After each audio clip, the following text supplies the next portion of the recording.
बिस्मिल्लाहिर्रहमानिर्रहीम। अल्लाहुम्मा सल्ली अला मुहम्मदिन नबील उम्मी व अला आलिहि वसल्लम तस्लीमा। अस्सलाम वालेकुम डियर स्टूडेंट्स। आज जो हम करने जा रहे हैं वो बड़ा इंटरेस्टिंग टॉपिक है and that is scalar product और डॉट प्रोडक्ट। स्केलर प्रोडक्ट या डॉट प्रोडक्ट क्या होती है? देखिए, दो तरह की प्रोडक्ट्स होती हैं, एक होती है स्केलर प्रोडक्ट, दूसरी होती है वेक्टर प्रोडक्ट। अगर आप किसी वेक्टर को दूसरे वेक्टर से मल्टीप्लाई करो और आपका रिजल्ट आए वेक्टर क्वांटिटी, तो ये कहलाएगी वेक्टर प्रोडक्ट, जो कि हम बाद में पढ़ेंगे। फिलहाल हम जो पढ़ने जा रहे हैं वो है कि अगर दो वेक्टर्स को आपस में मल्टीप्लाई करें और रिजल्ट क्या बन जाए, स्केलर क्वांटिटी बन जाए, यानी वो अपनी डायरेक्शन खो दे, मल्टीप्लिकेशन के नतीजे में क्या हो, उसकी डायरेक्शन लूज हो जाए। देखिए, दो वेक्टर मैंने मिसाल के तौर पर रखे, vector into vector, answer is a scalar quantity. तो ये जो टाइप की प्रोडक्ट है, this is known as scalar product. Why this is called dot product. अब इसे डॉट प्रोडक्ट क्यों कहते हैं? स्केलर तो इसलिए कहते हैं कि भाई रिजल्ट उसका जो है रिजल्टेंट वो है स्केलर। अब scalar product co dot product क्यों कहते हैं? इसलिए कहते हैं क्योंकि ऐसे दो वेक्टर्स जो मल्टीप्लाई हों और आंसर स्केलर बन जाए, इस तरह की प्रोडक्ट को रिप्रेजेंट करने के लिए हम दोनों वेक्टर्स के बीच में डॉट का सिंबल लगाते हैं। That's why we call it dot product. इसलिए हम इसको क्या कहते हैं? डॉट प्रोडक्ट कहते हैं। इसकी जो बेस्ट एग्जांपल है, जो आसान तरीन, जो हर वक्त आप ज्यादातर देखते रहते हो, वो क्या है? Force into displacement. फोर्स को जब डिस्प्लेसमेंट से मल्टीप्लाई आप करते हो तो रिजल्ट आता है work, and work is a scalar quantity. Force vector है, डिस्प्लेसमेंट भी वेक्टर है, दोनों को जब आपने मल्टीप्लाई किया तो रिजल्टेंट में क्या हुआ? वर्क बन गया, which is a scalar quantity. So this is the example of scalar product या डॉट प्रोडक्ट। हमने कहा कि हमारे पास दो वेक्टर्स हैं, ए वेक्टर और बी वेक्टर, ये आपके सामने। इन दोनों के दरमियान कोई भी एंगल है, let's suppose the angle is phi. तो अब हम क्या करने जा रहे हैं? इनका डॉट प्रोडक्ट हमें मालूम करना है, तो हम लिखेंगे A vector dot B vector equals to. अब ये किसके बराबर है? अब ये जो बराबरी है ना, ये कहां से निकलेगी? ये डायग्राम से निकलेगी। अब ये जो परपेंडिकुलर यहां आया है ना, ये 90 डिग्री, ये क्या बता रहा है? ये कह रहा है कि ये जो हिस्सा है यहां से लेकर और यहां तक, ये क्या है? ये ए का वो हिस्सा है जो किसकी डायरेक्शन में है? बी की डायरेक्शन में। इसको आप यूं समझ सकते हो कि अगर यहां एक टॉर्च लगी हुई हो और एक बंदा इस रस्सी पे चल के जा रहा है और ये ट्रांसपेरेंट है, इसका शेडो यहां आ सकता है, तो आप देखोगे कि जब ये यहां पहुंचेगा तो ए पर इसका शेडो यहां तक आएगा, यानी यहां से यहां तक चलकर आएगा। तो इसको हम कहते हैं projection of B vector on to the direction of A vector, या दूसरे लफ्जों में हम इसे कहते हैं कि component of A vector in the direction of B vector. और वो कंपोनेंट कहां से कहां तक है? देख लीजिए, यहां से लेकर और यहां तक है। इस कंपोनेंट को मैं क्या कहूंगा? इसको मैं कहूंगा ए कॉस फाई।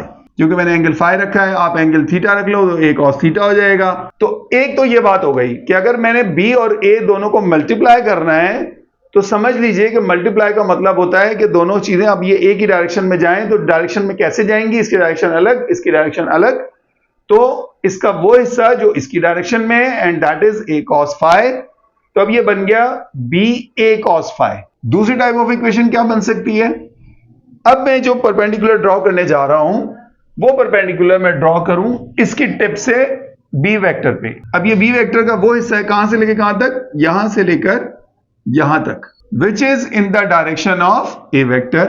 अगर यहां बड़ी लाइट लगी हुई है और ये लाइट इसके नीचे, इसके ऊपर इस तरह से अमल कर रही है, तो आप देखोगे कि जब ये बंदा यहां से यहां तक चलता हुआ जाएगा ए पर, तो इसका शेडो जो है ना वो बी पर यहां तक आएगा। तो इसको हम कहते हैं projection of A vector on to the direction of B vector, या component of B vector in the direction of A vector. तो इसको जब मैं मैथमेटिकली लिखूंगा, ये क्या बनेगा? ये बनेगा बी कॉस फाई।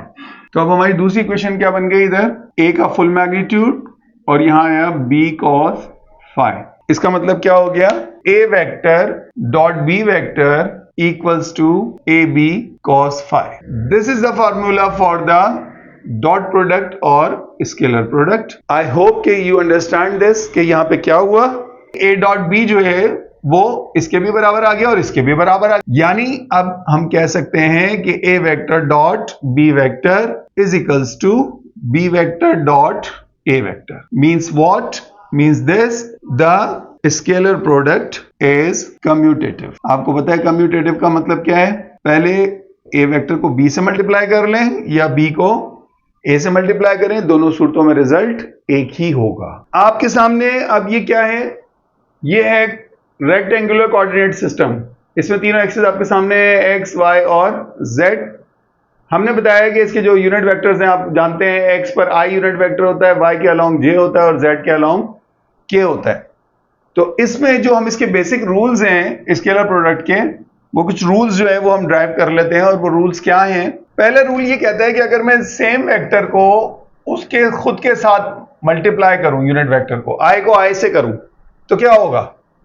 तो आप देख सकते हो अगर पहली दफा आई वेक्टर ये है तो दूसरी दफा भी यही आई है, यानी जो इस आई की डायरेक्शन है वही दूसरे आई की भी डायरेक्शन होगी, वही तीसरे की भी होगी। जितने मर्जी आप आई ले लें, हर दफा आई की डायरेक्शन वही होगी। जब डायरेक्शन सेम है तो आपको पता है जब डॉट हटाते हैं तो क्या आता है? कॉस थीटा आता है। ये बन जाएगा आई कॉस थीटा। अब यहाँ थीटा कितना है इस केस के अंदर? क्योंकि कोई दोनों की सेम डायरेक्शन है तो ये हो जाएगा आई कॉस 0 डिग्री, कोई एंगल नहीं है। और कॉस 0 डिग्री हमें पता है किसके बराबर होता है? कॉस 0 डिग्री 1 के बराबर होता है। यूनिट वेक्टर का मैग्नीट्यूड हमेशा कितना होता है? 1 होता है। आई का मैग्नीट्यूड लिखा विच इज 1, दूसरे आई का भी 1 और कॉस 0 की जगह पे भी 1, तो आंसर इज 1। इसका मतलब है कि i dot i equals to 1। जब आप सेम यूनिट वेक्टर को मल्टीप्लाई करोगे तो रिजल्ट विल बी 1। तो मैं क्या लिख सकता हूं इसको कंक्लूसिव वे में? I dot i equals to j dot j equals to k dot k equals to 1। I dot j में क्या होगा? आई जे कॉस कितना डिग्री है आई और जे के बीच में? ये 90 डिग्री। तो ये हो गया कॉस 90 डिग्री। कॉस 90 डिग्री बराबर होता है 0 के। आई का मैग्नीट्यूड यूनिट वेक्टर का 1, जे का भी 1 और कॉस 90 डिग्री की जगह 0, तो रिजल्ट इज 0। यानी अगर आप डॉट प्रोडक्ट लेंगे परपेंडिकुलर वेक्टर्स का तो रिजल्ट विल बी 0।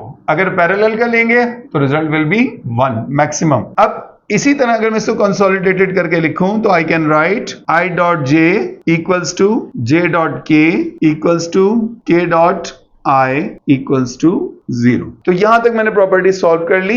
एक प्रॉपर्टी तो मैं आपको पहले ही बता चुका हूं कि A dot B is equals to B dot A. इसको आप ऐसे भी लिख सकते हो कि i dot j is equals to j dot I.